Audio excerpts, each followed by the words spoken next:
আসসালামু আলাইকুম এভরিওয়ান। আজকে চলে এসেছি একটা হেলদি ও টেস্টি মিলেট রেসিপি নিয়ে। তো মিলেট বেসিক্যালি একটি দানা জাতীয় শস্য। এটি দক্ষিণ এশিয়ার বিভিন্ন অঞ্চলে চাষ হয়, আর ভারতেও তো এটা খুবই জনপ্রিয়। তো আপনারা যারা মিলেট কি, এটার কি কি পুষ্টিগুণ এবং এটা দিয়ে কি কি রেসিপি করা যায় সেটা ডিটেলসে জানতে চান, গুগল করতে পারেন। আমি একটু সংক্ষেপে মিলেটের পুষ্টিগুণ বলে দিই। মিলেট হচ্ছে একটি গ্লুটেন ফ্রি শস্য। এটাতে আছে high fibre, zinc, minerals, vitamin B complex.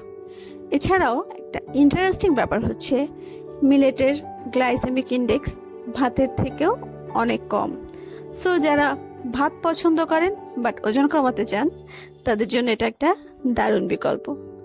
তো আমি আজকে করব মিলেটের ফ্রাইড রাইস। এই জন্য আমি মিলেটটাকে 6 ঘন্টা পানিতে ভিজিয়ে রেখেছি। এরপরে 1 কাপ মিলেট আমি 1 কাপ পানি দিয়ে সেদ্ধ করে নিচ্ছি। যেহেতু আমি ফ্রাইড রাইস করব, এখানে আমি একটা চিকেন কিউব বা সামান্য ঘি অ্যাড করে দিচ্ছি।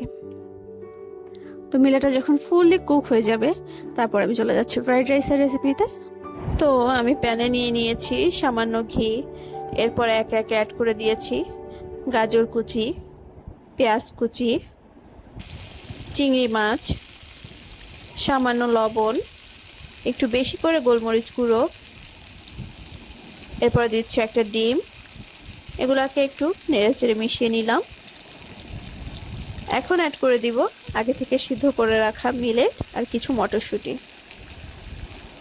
এবার এই সব কিছুকে একসাথে নেড়েচেড়ে ভালো করে মিশিয়ে একটু ভাজা ভাজা করে নিলেই হয়ে গেল healthy tasty millet fried rice.